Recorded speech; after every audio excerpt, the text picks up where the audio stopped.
جب لوگ بہت ہنسیں آپ تھوڑا سا مسکرا دیا کرتے تھے، قہقہا تو آپ کو پسند ہی نہیں تھا، اور اللہ کے نبی نے اپنی ساری دنیاوی زندگی میں کبھی قہقہا لگایا بھی نہیں ہوگا، کیونکہ کبھی آپ اگر اتنا ہنس دیتے کہ آپ کے دندان مبارک نظر آ جاتے تو یہ تو مدینہ منورہ کی بریکنگ نیوز بن جاتی کہ آج اللہ کے نبی اتنا ہنسے کہ آپ کے دندان مبارک نظر آئے۔ حدیث کی کتابوں کی شہ سرخیاں ہیں کہ اس بات پر اللہ کے نبی اتنا ہنسے کہ آپ کے نورانی دانت نظر آ گئے۔ تو آپ کو زیادہ ہنسی پسند نہیں تھی، آپ نے خود فرمایا ان کثرت الضحک تمیت القلب، بہت زیادہ ہنسی دلوں کو مردہ کر دیتی۔ تو جب بہت ہنسی کا موقع آ جائے، لوگ ہنس رہے ہوں تو یہ بے مروتی ہے کہ آپ منہ بنا کر بیٹھے رہیں، لوگ ہنستے مسکراتے رہیں۔ تو جب لوگ ہنسے ان کے لحاظ میں آپ تھوڑا سا مسکرا دیے، یہ آپ کی صفت تھی اور یہ مشہور تھی کہ آپ ہنستے نہیں تھے۔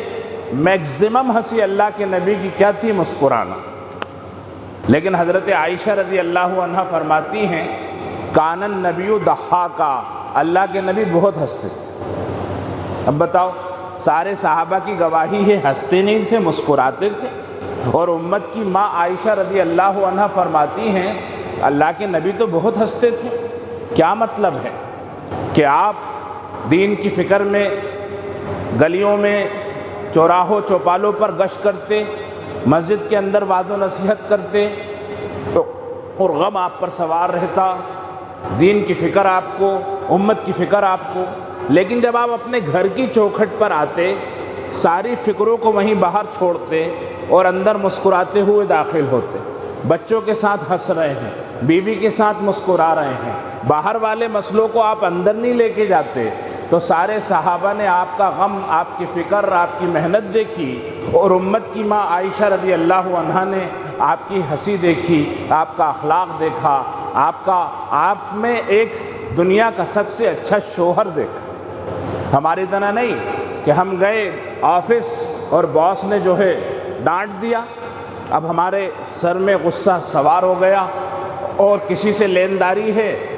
اور وہ دے نہیں رہا تو ہم غصے سے آگ بگولا ہو گئے، اور کسی کو دینا ہے اور وہ آ کے بدتمیزی کر رہا ہے، ہمیں غصہ آ رہا ہے، راستے میں کہیں کسی سے گاڑی ٹکرا گئی، وہ غصہ بھی ہو گیا، صبح سے شام تک سارا بارود ہم نے لوڈ کرا اور گھر میں آ کر دھماکہ کر دی۔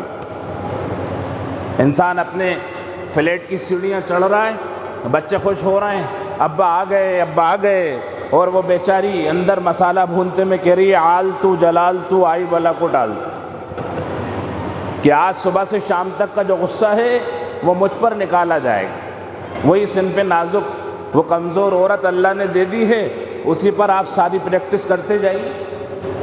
اللہ خود فرماتا ہے اس کو اکیلا مت سمجھنا، یہ اپنے بھائی کو چھوڑی آئی جو بڑا پہلوان تھا، اپنے باپ کو چھوڑ کر آئی ہے جو اس کے پیر میں ایک کانٹا نہیں چبھنے دیتا تھا، یہ اپنی ماں کو چھوڑ کر آئی ہے جو اس کی ذرا تکلیف برداشت نہیں کر سکتی تھی، یہ اپنے پورے خاندان کو، چچا بابا کو چھوڑ کر تنہا تیرے گھر میں آ گئی، تو اسے تنہا سمجھ رہا ہے؟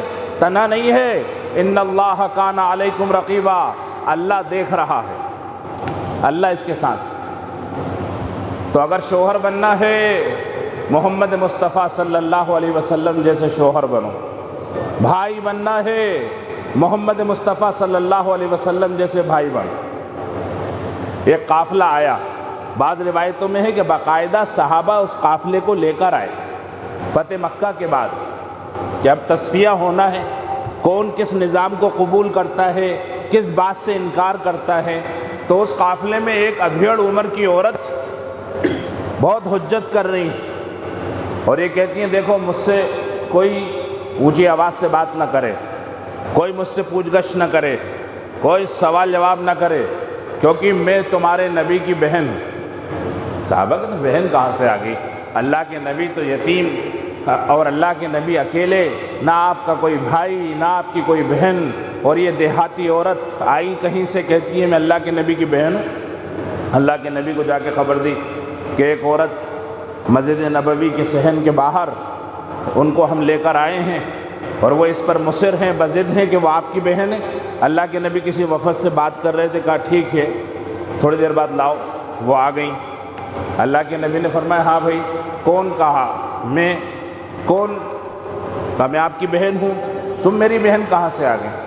کہنے لگے لو جی آپ مجھے بھول گئے، میں حلیمہ سعدیہ کی بیٹی ہوں اور میں آپ کی دودھ شریک بہن ہوں۔ میں نے آپ کو اپنی گود میں لٹا کر سلایا ہے، آپ کو لوریاں سنائی ہیں، ربنا ابق لنا محمدا حتی اراہ غلاما یافعا ثم اراہ سیدا مسودا واقبض عنہ اعادیہ والحسدا، کہ اے اللہ میرے بھائی محمد صلی اللہ علیہ وسلم کی زندگی میں برکت عطا فرما۔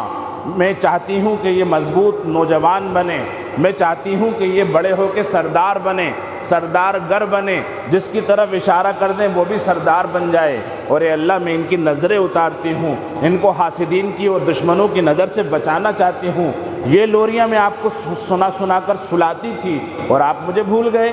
اللہ کے نبی نے فرمایا ہاں ہاں یاد تو آ رہا ہے، لیکن تم وہی میری آپا جان ہو، یہ اس کا کیا ثبوت ہے؟ تو مجمع میں تھی، کہنے لگی یہ دیکھیے ایک مرتبہ جنگل میں اپنی پڈی پہ سوار کر کے میں آپ کو سیر کرانے کو لے گئی، شام ہو چلی، جانوروں کی آوازیں آنے لگیں اور آپ ضد کر رہے تھے کہ آگے لے کے چل، مجھے ڈر لگا تو میں پلٹی اور آپ نے میرے مونڈے پہ کاٹ لیا، وہ نشان موجود ہے، لائیے میں دکھاتی۔ اللہ کے نبی نے فرمایا بس بس ہاں ہونا یا شیما، اے نشان والی بہن یہاں بیٹھو۔ اپنے تن کی چادر اتار کر نبیوں کے سردار نے بچھا دی اور کہا کہ تو یہاں پہ بیٹھ۔ صحابہ حیرت سے دیکھ رہے ہیں کہ ایک دیہاتی عورت کو اللہ کے نبی بٹھا رہے ہیں، اور پھر آپ صلی اللہ علیہ وسلم خیریت پوچھ رہے ہیں، بنی سعد کے لوگ کیسے ہیں اور وہاں کی بکریاں کیسی ہیں اور وہاں کے اونٹوں کا کیا حال ہے اور فلاں ٹیلے کا کیا ہوا اور فلاں وادی کا کیا ہوا، اور اسی درمیان میں آپ اپنا دین بھی پیش کرتے جا رہے ہیں۔ اور انہیں دین پسند آ گیا، وہ مسلمان ہو گئیں، انہوں نے اسی مجلس میں کلمہ پڑھ لیا۔ اللہ کے نبی نے فرمایا اگر تم رکنا چاہتی ہو تو یہاں رک جاؤ، یہ تمہارا ہی گھر ہے، اور جانا چاہتی ہو تو تم آزاد ہو، میں تمہیں زبردستی نہیں روکوں گا۔ تو وہ کہتی ہیں کہ اللہ کے رسول میرا تو جی چاہتا ہے کہ میری جان آپ کے قدموں میں نکلے، لیکن میرے پیچھے تو بنی سعد ہیں جو سب کے سب مشرک ہیں، سب کے سب جو ہے بت پرستی میں مبتلا ہیں، میں چاہتی ہوں کہ میں جلدی سے وہاں جاؤں اور آپ کے دین کی طرف ان کو دعوت دوں۔ اللہ کے نبی نے صحابہ سے فرمایا کہ کیا میری بہن کے لیے ہدیے نہیں لاؤ گے؟ صحابہ دوڑے دوڑے گئے، جس کے گھر میں جو تھا وہ لایا، اتنے ہدیے جمع ہو گئے کہ حضرت شیما کا اونٹ لد گیا۔ پھر اللہ کے نبی نے فرمایا کہ یہ قیمت لے کر جاؤ اور چراگاہوں کا سب سے اچھا اونٹ لے کر آؤ۔ وہ اونٹ آیا، اللہ کے نبی اپنی بہن کے ساتھ آگے بڑھے اور آپ نے فرمایا اس پہ سوار ہو جاؤ۔ وہ دائیں دیکھ رہی ہیں، بائیں دیکھ رہی ہیں، یہ مردوں کے بیچ میں عورت کیسے اوپر چڑھوں؟ ذرا تکلف ہو رہا ہے، ذرا تذبذب ہو رہا ہے، ذرا تردد ہو رہا ہے۔ اللہ کے نبی زمین پر بیٹھ گئے اور آپ نے اپنا رکبہ ایسے گھٹنا کھڑا کر دیا اور فرمایا یہاں پیر رکھ اور بیٹھ جا۔ وہ پیچھے ہٹ گئیں، ٹھٹک گئیں کہ نبیوں کے سردار کے گھٹنے پہ پیر رکھ دوں؟ آپ نے اصرار کیا، گویا کہ زبان حال سے کہا کہ میں اللہ کا رسول ہوں، یہ سچ ہے، لیکن میں تیرا بھائی ہوں، تو میری بہن ہے، یہ دوسرا سچ۔ وہ پیر رکھ کے اوپر چڑھ کے بیٹھی، اللہ کے نبی نے لگام پکڑی، 2 میل تک چھوڑ کر آئے، اور جب پلٹے تو اپنی بہن کے محبت کے آنسو آپ کی آنکھوں کے اندر آنکھوں میں جھل ملا رہے تھے۔ جب وہ اپنے علاقے میں پہنچی، عورتیں بھاگی بھاگی آئیں، اونٹ پر یہ بیٹھی ہیں اور پوچھ رہی ہیں وہ تیرے بھائی کا کیا ہوا؟ تو کہتی تھی وہ بڑا سردار بن گیا ہے۔ کہتی ہے نہیں سردار نہیں، وہ تو اللہ کے رسول ہیں، وہ تو اللہ کے نبی ہیں، ان کا تو ایسا اخلاق ہے، انہوں نے مجھ دیہاتن کا اتنا اکرام کیا، اونٹ پہ اترنے سے پہلے 60 عورتیں مسلمان ہو گئیں اور اگلے 1 سال میں پورا بنی سعد مسلمان ہو گئے۔ اس نبی نے دودھ شریک بہن کو ایسے نبھایا کہ اس زمانے کے اندر سگی بہنوں کو نہیں نبھایا جاتا۔ بہرحال میں تو یہ چاہتا تھا کہ چند باتیں آپ کے سامنے رکھ دوں، اللہ تعالی ہمیں پکا محمدی بنا دے۔ ہمارے نبی نے ہمارے لیے بڑی قربانیاں دی ہیں، بڑے غم کھائے ہیں۔ ہم سب نیت کریں اس ربیع الاول کے اندر کہ ہم اللہ کے نبی کی ساری زندگی کے سارے اصولوں کو اپنی زندگی میں نافذ کریں گے اور اللہ کے نبی کی تمام سنتوں کو زندہ کریں گے۔